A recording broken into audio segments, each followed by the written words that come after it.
사람들이 창조되고 나서 처음에는 사람들의 마음에는 오직 양심의 법이 있었습니다. 위로는 하나님을 공경하고 아래로는 같이 사는 사람들끼리 서로 사랑하면서 사는 양심의 법 아래서 살았던 겁니다. 그런데 차차 인간들에게는 욕심이 생깁니다. 나만을 어떻게 하면 잘 될 수 있을까? 나만. 또는 그러다 보니까 그 사람들한테 많이 갖는 것, 명예를 얻는 것, 이런 것들을 자꾸 찾게 됩니다. 그러다 보니까 사람들 간에도 관계가 원만하지 못합니다. 또 물론 하나님과도 멀어져 가기 시작되는 겁니다.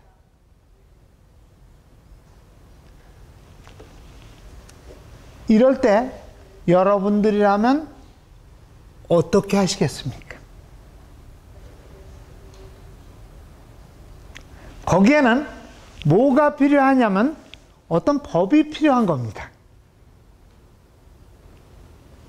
이 법이 필요한데 그 하나님과 그 인간들이 서로 사랑하는 관계가 깨진 법이기 때문에 이 법이 온전하려면 뭐와 뭐가 같이 있어야 되냐면 아주 엄격한 진리와 같이 엄격한 딱딱딱 이렇게 해야 돼 이렇게 해야 돼 하는 것이 있어야 됩니다.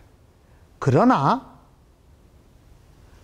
그렇게 해야 되는 이유가 서로 사랑하는 관계를 유지하면서 사는 일이기 때문에 그 밑바탕에는 사랑이 그걸 감싸고 있어야 그 법이 온전한 법이 됩니다.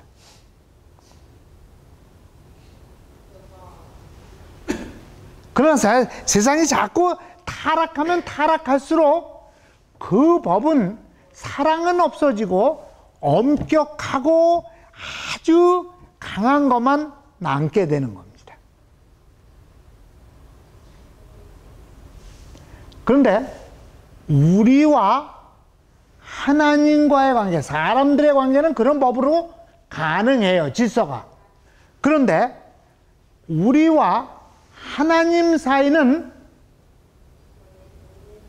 어떤 법이 필요할까요?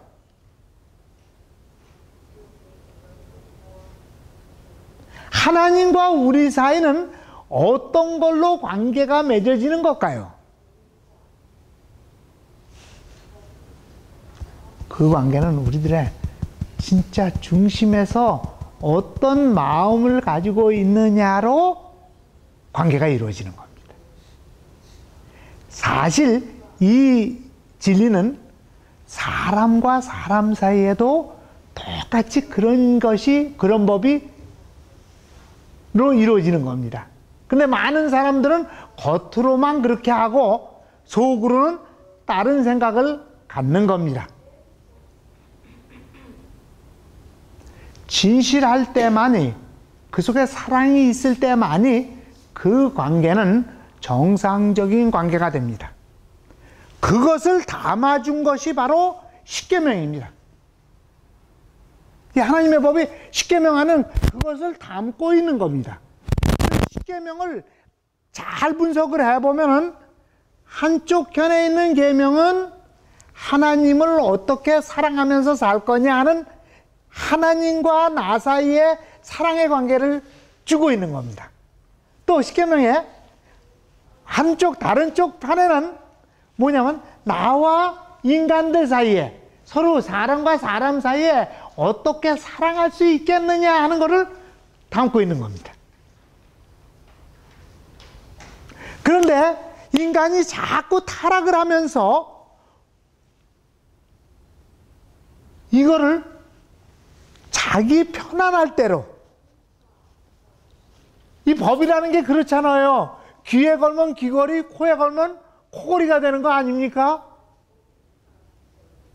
그러니까 자기 편안할 대로만 하는 거예요. 뺄 거 빼고 더할 거 더하고 자꾸. 그 다음에 그렇게만 하면 또 괜찮아요. 뭐냐면 예를 들어서 너희는 나 위에 다른 신을 섬기지 마라.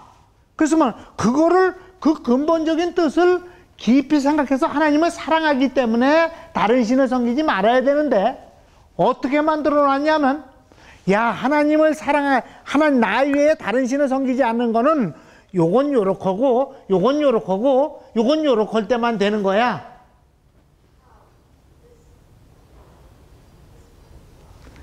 여러분, 한국 사람들은 대개 다 압니다. 제사를 지냅니다. 제사를 지낸다는 건 조상에 대해서 깊이 생각하고 그 사랑을 생각하는 거예요. 그런데 나 어렸을 때만 해도 뭐냐, 요쪽에는 꼭 요런 색깔의 과일을 놔야 돼. 밥은 요 앞에다 놔야 돼. 국 옆에다 놔야 돼. 밥을 저쪽 뒤에다 놓으면 그건 안 되는 거야. 그건 이렇게 자꾸 형식화 돼간 겁니다. 그러면서 너 어떻게 생각하냐? 그것만 잘 지키면 하나님과 아주 사랑하는 관계가 돼서 천국에 가서 살 수 있다. 이렇게 믿은 겁니다. 여러분들 어떻게 생각하세요?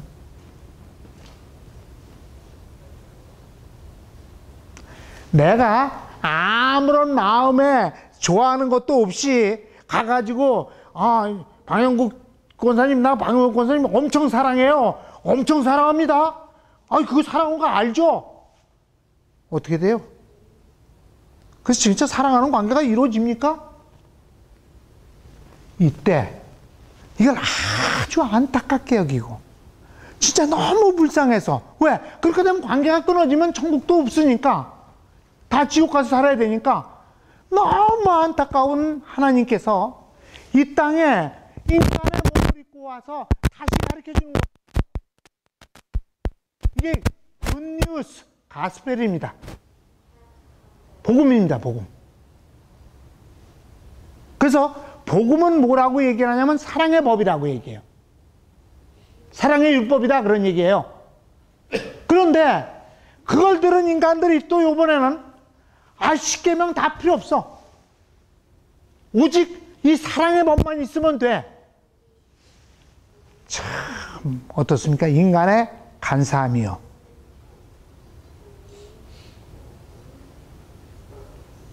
그러니까 예수님께서 오늘 이 말씀을 하신 겁니다. 나가 율법이나 선지자를 폐하라온 줄 아느냐? 아니야. 나는 완성을 하러 왔어. 온전하게 하려고 왔어. 그러니까 하나라도 빼면은 천국에서 가장 작은 자가 되고, 온전히 지키는 사람만이, 그리고 남을 가리키는 사람만이 천국에서 큰 자가 돼. 이렇게 가르쳐 준 겁니다.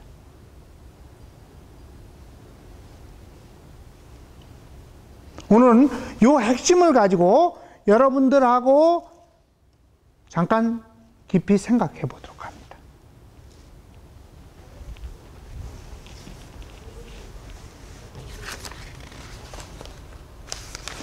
율법이라는 것은 성경 말씀 전체를 가리킨다고 아까 세계 가르침에서 말씀을 드렸습니다.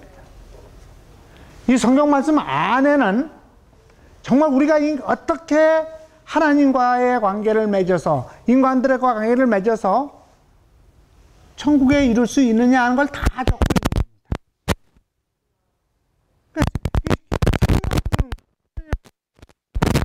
겁니다.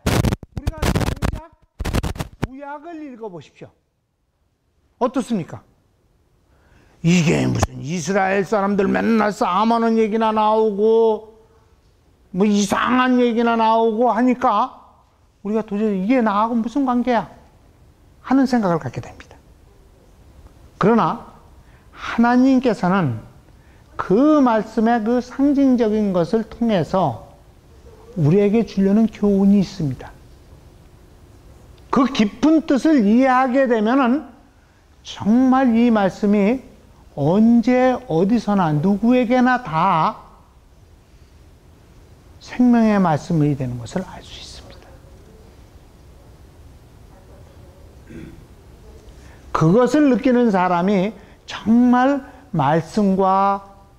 말씀의 올바른 길에 들어선 사람입니다. 자, 그러면은 이 말씀이 왜 빼거나 더하지 말라고 그랬냐? 빼거나 더한다는 것은 하나님을 무시하는 거가 되는 거예요.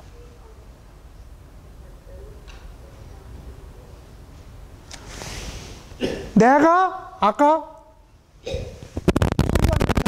내가 더 똑똑해, 내가 더 잘 알아 하는 거가 되는 거라고요. 그거는 하나님과 관계가 어떻게 되는 겁니까? 단절되는 겁니다. 그럼 여기서 참 이상해요. 그런 사람을 보고 천국에서 작은 자가 된다. 그죠? 이 말씀은 뭐냐면 천국에 가서도 그 사람은 별로 기쁨이나 행복을 느끼지 못하면서 산다 그런 말입니다. 생각해 보세요. 우리가 어느 때 그렇게 기쁩니까? 교회 나와서 하나님 말씀을 어떤 때 하나님과 나하고 사이에 어떤 관계가 있을 때 그 기쁩니까?